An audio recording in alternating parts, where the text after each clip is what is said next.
As we mentioned before, this Kinnah, we have many atrocities which we discussed on Tisha B'Av in order to be Me'orah and the Becker. And the Rav actually discussed, in this Kinnah specifically, interesting, he focuses on the parallels with the Holocaust. And he brings down a couple of stories about it, just to bring home the idea. To tell you one or two of the brief stories he says,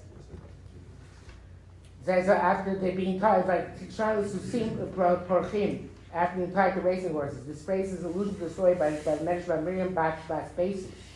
She was bound to the tail of a horse. When the horse began to gallop, she was killed.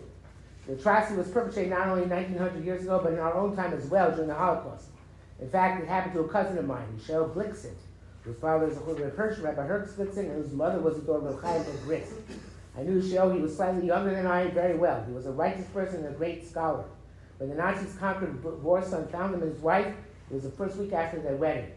The Nazis tied him to one automobile and his wife to another, and drove off at high speed, which of course resulted in their gruesome deaths. This is a story sort of related by the Kinnah. There's famous stories about women who made sure when this was happening, they would stick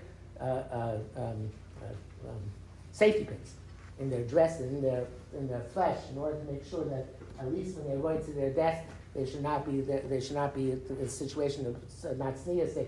It's an amazing thing to think of at the time of a person's death, but that's what Am Yisrael are like about. We're always concerned until the last breath of how can we Shem Shemayim. And he said, goes on later on, says about Tisha Kabi Mochim Yulavim Munochim. 9 metrics of crushed the children's brains. They killed babies by swinging the baby by his legs and dashing his skull against the wall. This happened as well during the Nazi regime. Whatever atrocities are laid in connection with Churban Beis HaMikdash happened with more cruelty and a larger scale during the Nazi period. I know those of us here today were not alive during the period, or very, very young if we were alive. But I don't know how people lived through it. I don't understand. I understand how people went through so many years. And today we see something like we ourselves. It goes to drive us crazy. What goes on hurts us all day after day. I don't know how people live through it. And some of you remember on Tisha B'Av, remember all the stories. There's not a single detail which Rabbi clearly little courts in the Midrash on stage which did not occur in the 1940s in Lithuania, Russia, Poland, Hungary, and Romania. And then it goes on again. The Kinnah elaborates. In Sabarnim, to Kinnah, the urge to kill children is also from the Rav. The urge to kill children is more compelling than the desire to kill adults.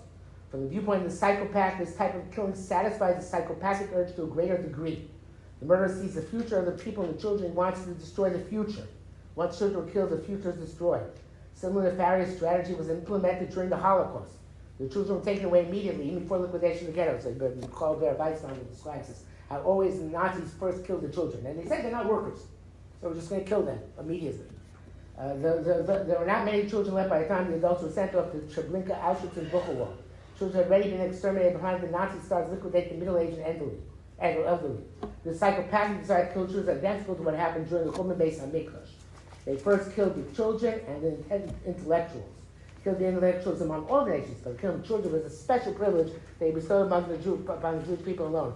And in a video I show in class every year, one of the liberators says when it came to Dachau, I forget it's Dachau Buchenwald, he says piles and piles of children's clothing, but not a single child, because the survivors were all adults, because they came and they tried to destroy the children first. But the Kinnah gives a response. The Kinnah says that says Yimerei b'mikdash Hashem kohen v'novi. Am Yisrael, wait a minute. Don't say this is for nothing. You killed the Navi Zechariah, who was a kohen and Navi who warned you, and you have to distinguish between our gut reactions and our heart reactions. And there's May al Libi, who say Nachmate, Libi al Chaleim, May al Chaleim. What's in between Libi, and May I?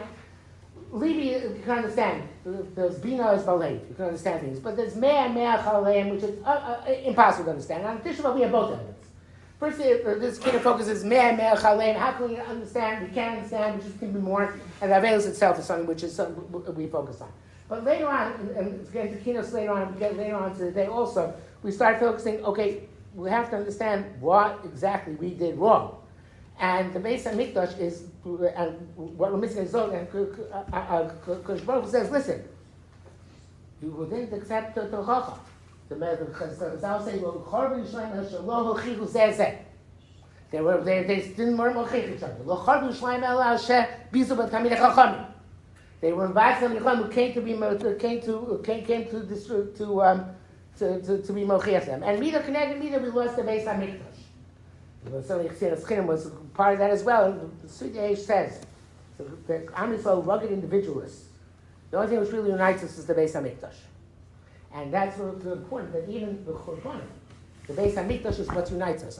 Come together on Tisha, if we all mourn the Beis Hamikdash together, that causes achdus. Without that, we have sinas chinam. Even without the Beis Hamikdash, the Zeicher HaMikdash gives us the capacity to love each other, to realize that this is a place where we have to focus and listen to the messenger, not to kill him like they did. And the idea is the real churban of the Beis Hamikdash, I think, is the mitzvah bittul I say the Vata said Basei L'Chorav.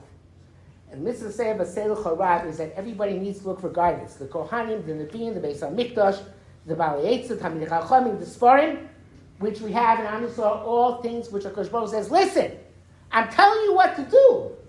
I told you what to do, and you killed the guy who told you what to do. And each one of us has this tendency. We don't like being told what to do. We like being doing what we want to do. And very often when we listen to a Rav, we say, you told him good. Not me. You told the other guys good. Because we don't like to deflect the Musa from ourselves. They say the Rosh Hashanah of Frum is far right, modern, F-R-N-M, and U is in the middle. In other words, those people on the right are wrong, those people to the left are wrong. I'm great. The Kodesh Baruch Hu says, that's the attitude. What about the Churban?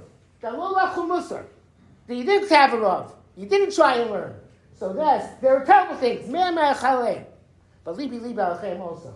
Understand. And this is the message of one message of Tisha is the message of I have to keep Ohaiv hatochachos. Because Baruch Hu rebukes us. Understand something is wrong. Make sure try and fix it. Everybody should try and find a Tisha B'Av something being misaki, something which relates to the Churban without a people. Page 33.